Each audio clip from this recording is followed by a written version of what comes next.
আসসালামু আলাইকুম। খুবই মুখরোচক খাসি মুগ ডালের একটা রেসিপি আপনাদের মাঝে আজকে শেয়ার করছি। অত্যন্ত মুখরোচক, রুটি, পরোটা, সাদা ভাত, পোলাও, খিচুড়ির সাথেও কিন্তু অনেক ভালো যায়। এখানে 1 কেজি পরিমাণ খাসির গোশত, হাড়, চর্বি সহ নিয়েছি। ভালো করে ধুয়ে পরিষ্কার করে নিয়ে এখানে একটা লেবু চিপে দিয়ে একটু ভিনেগার, লবণ দিয়ে আমি আধা ঘন্টার জন্য রেখে দিয়েছিলাম। এরপর ভালো করে কষলে ধুয়ে পরিষ্কার করে পানি ঝরিয়ে নিয়ে এখানে স্বাদ মতো লবণ, লাল মরিচের গুঁড়া, মরিচটা আপনারা পছন্দ অনুযায়ী দিতে পারেন, সামান্য হলুদের গুঁড়া, ধনিয়ার গুঁড়া, আদা রসুন বাটা 2 টেবিল চামচ পরিমাণ, আর পেঁয়াজের বেরেস্তা দিয়ে দিলাম হাফ কাপ পরিমাণ, দিয়ে স্বাদ মতো লবণ দিয়ে খুব ভালো করে হাত দিয়ে খুব ভালো করে মাখিয়ে নিচ্ছি, যাতে প্রতিটা গোশতের ভিতর খুব ভালো করে মশলা প্রবেশ করে। এভাবে মাখিয়ে আমি এক পাশে রেখে দিয়ে, যেহেতু ডাল খাসি রান্না করব, এখানে 1 কাপ পরিমাণ মুগ ডাল আমি ভিজিয়ে ভালো করে কষলে ধুয়ে নিয়েছি। আর ডালটাকে আমি আগে কিন্তু ভেজে সংরক্ষণ করি। আর যে পাত্রে আমি বেরেস্তা করেছিলাম ওই একই পাত্রে সামান্য আর কিছুটা ওই বেরেস্তার তেল দিয়ে দিলাম, 2টো তেজপাতা দিলাম, 2টো ছোটো এলাচ ভেঙে দিয়ে দিলাম, একটা বড় এলাচ, দারচিনি 2টো ভেঙে দিয়ে দিলাম, আর এখানে কিছুটা আদা কুচি দিয়ে দিলাম, একটু শাহি জিরা দিয়ে দিলাম, দিয়ে চুলাটা অন করে একটু তেলে মশলাটাকে ভেজে নিলাম। এতে সুন্দর একটা ফ্লেভার অ্যাড হবে।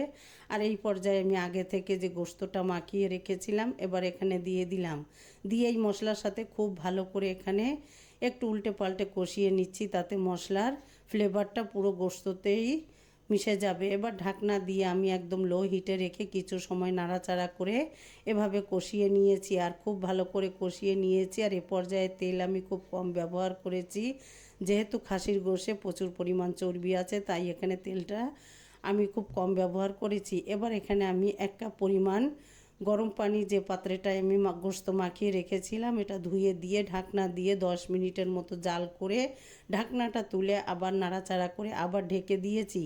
এভাবে কয়েকবার নাড়াচাড়া করে ঢাকনা তুলে এভাবে আমি একদম তেলের উপর উঠে আসলে ঢাকনাটা খুলে এবার ভালোভাবে কষিয়ে নিচ্ছি। আর আপনারা দেখতেই পাচ্ছেন গোশতটা দিয়ে পুরোটা তেল উপরে ভেসে এসেছে। এবার আমি যে মুগ ডালটা আগে থেকে ধুয়ে পানি ঝরিয়ে রেখেছিলাম এটা দিয়ে এবার এই গোশতের সাথে খুব ভালোভাবে কষিয়ে নিচ্ছি। এভাবে কিছু সময় কষানোর পরে আমি এখানে ফুটানো পানি ব্যবহার করব। এই পর্যায়ে চাইলে আপনারা প্রেসার কুকারে একটা সিটি দিয়ে নিতে পারেন, যেহেতু আমার হাতে সময় আছে তাই আমি আজকে এই প্যানটাই রান্না করব। এবার আমি এখানে 2 কাপ পরিমাণ পানি দিয়েছিলাম, যেহেতু একদম আমি গায়ে গায়ে রান্নাটা করব, দিয়ে একদম মিডিয়াম লো হিটে রেখে আধা ঘন্টার মতো রান্না করে উপর থেকে আমি দিয়ে দিলাম একটু ভাজা গরম মশলার গুঁড়া, ভাজা জিরার গুঁড়া, একটু পেঁয়াজের বেরেস্তা আর কাঁচা ঝাল কুচি দিয়ে দিলাম। এতে কাঁচা ঝালের সুন্দর একটা ফ্লেভার অ্যাড হবে। এখানে আমি 2 চামচ ঘিও অ্যাড করেছি, যেটা এখানে স্কিপ হয়ে গিয়েছে।